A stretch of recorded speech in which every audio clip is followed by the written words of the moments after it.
ஏய், இங்கே நான் தான் கிங்கு. நான் கொடுக்குறதா ரிவ்யூ. அந்த ரிவ்யூவை நான் அப்பப்போ இஷ்டத்துக்கு மாற்றிட்டே இருப்பேன். ஒழுங்காக அதை கப்சிப்புன்னு கேட்டு ஃபாலோ பண்ணேன். அதை விட்டுட்டு ஏதாவது தப்பு கிப்புன்னு சொன்னேன், நான் கண்டம் துண்டமாக வெட்டி களைச்சி போட்டுடுவேன். ஹுக்கும் தலைவர்க்கா ஹுக்கும். இந்த டைலாக்கை நினச்சாலே தலைவர் படம் தான் ஞாபகம் வருது.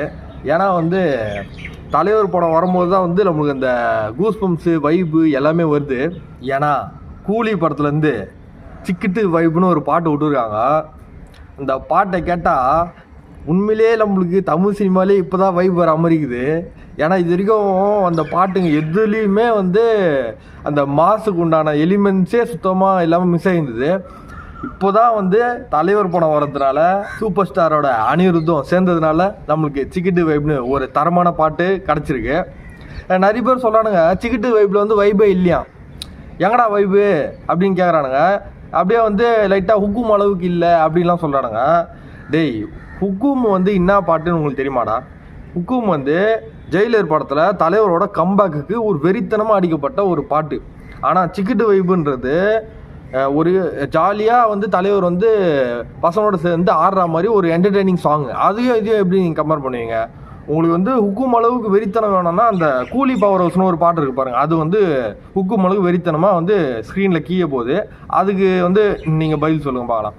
ஸோ சிக்கிட்டு வைப்பை பொறுத்த வரைக்கும் நான் வைப்பு எங்கே இருக்குன்னு நான் சொல்கிறேன். அந்த லிரிக்ஸை கேளுங்களேன். ஃபஸ்ட்டு எங்கே வேணா கேட்டுக்கோ, எல்லா ஊரும் பார்த்துக்கோ, தம்பி கொஞ்சம் தள்ளிக்கோ, கூலி வரா சொல்லிக்கோ, எதுக்கு பேச்சு சும்மா உட்காரு, எனக்கு பாசு கிடையாது, எனிமி தோஸ்து எவனா இருந்தாலும் முறைக்கலாமா, கதை முடிச்சிடலாமா, டேய் நவுறா டேய். இதுக்கு மேலே உங்களுக்கு என்னடா வைப் வேணும்? இதுதானா வைப்போட மொத்த உருவமே. அதனால் சிக்கிட்டு வைப்பு கண்டிப்பாக தேட்டரில் செம மாசாக இருக்க போகுது. அதான் ரொம்ப ரீசெண்ட் டைம்ஸில் மாசுன்றதே எவன்டையுமே இல்லை. இப்போ தலைவர் சூப்பர் ஸ்டார் வர்றதுனால தான் இந்த வைபம் வருது, இந்த மாதம் வருது. அப்புறம் சில தற்கூரிங்கெல்லாம் சொல்லுதுங்க, அந்த சிக்கிட்டு வைப்பு பாட்டில் டான்ஸே இல்லையா, அதாவது சூப்பர் ஸ்டார் ஒன்றுமே ஆடலையா. இதை இன்னும் எத்தனை பத்துக்கு தான் சொல்ல போகிறானுங்கன்னு தெரில. ஏண்டா 74 வயசில் ஒரு மனுஷன் எழுந்து நின்று நடக்கிறதே கஷ்டம். இவர் அந்த ஸ்டெப்பை போடுறாரு, சாண்டி போட்ட அந்த ஸ்டெப்பை போடுறாரு தலைவர். அதுவும் மாசா ஸ்டைலாக போடுறாரு. அது எவ்வளோ பெரிய விஷயம் தெரியுமா உங்களுக்கு? நீலாம் உன்னோட 74 வயசில் அந்த ஸ்டெப்பை பார்க்கறதுக்கு உயிரோட இருப்பியானே தெரியாதுடா.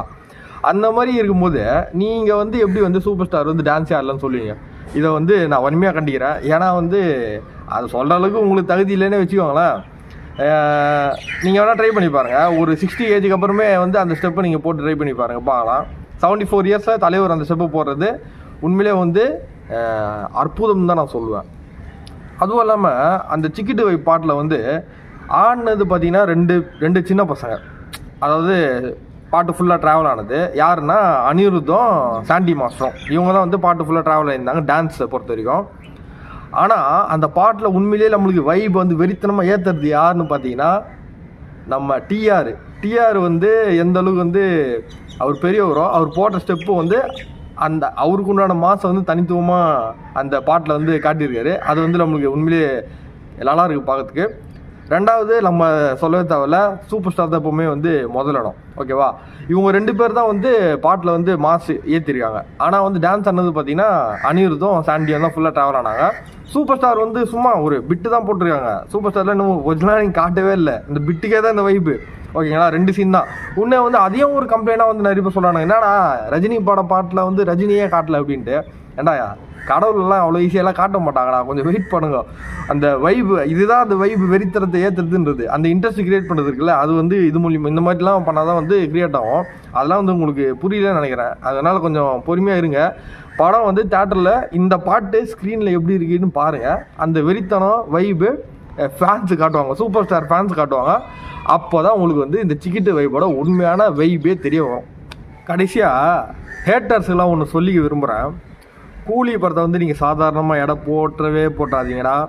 ஏன்னா தலைவருக்கு அப்போத்துலேருந்தே அந்த காலத்துலேருந்தே ஒரு தனித்துவம் இருக்குது. அது என்ன அப்படின்னா, தலைவர் எப்போ வந்து லோக்கலாக கூலியாக, அதாவது வந்து அவரை வந்து கொஞ்சம் தாழ்த்தி படத்தில் நடிக்கிறாரோ அந்த படம் எல்லாமே வந்து பிளாக் பஸ்டர்.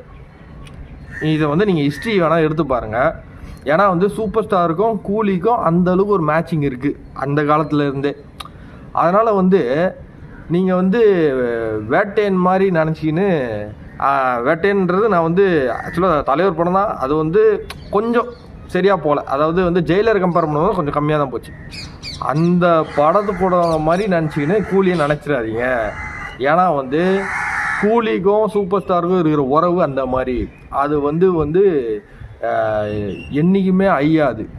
அது வந்து நிரந்தரமான ஒன்று. அது வந்து எந்த அளவுக்கு வைப்பு க்ரியேட் பண்ணோம் அப்படின்னா, இது வரைக்கும் சூப்பர் ஸ்டார் எந்த அளவுக்குலாம் அசிங்கப்படுத்தியிருக்காங்களோ, அதாவது சோஷியல் மீடியாவில் போட்டு அவரை எந்த அளவுக்கு ட்ரால் பண்ணியிருக்காங்களோ, அது எல்லாத்தையும் மாற்றி அவரை எல்லாருமே லவ் பண்ணுற அளவுக்கு ஒரே படம் மாற்றிடும்னா அது கூலியால் மட்டும்தான் முடியும். ஏன்னா அந்தளவுக்கு வந்து கூலிக்கும் சூப்பர் ஸ்டாருக்கும் அந்த பாண்டிங் இருக்குது. அதனால் வந்து நீங்கள் கூலியை வந்து ஜஸ்ட் லைக் தட் ஒரு படம், இந்த தக் லைஃப்னு ஒரு குப்பை ஒன்று வந்தது, அந்த மாதிரி கமல் மாதிரிலாம் நினச்சிடாதீங்கப்பா. இது வேற மாதிரி. அதனால் வந்து கூலி வரும் ஆகஸ்ட் 14 வரும் 2025.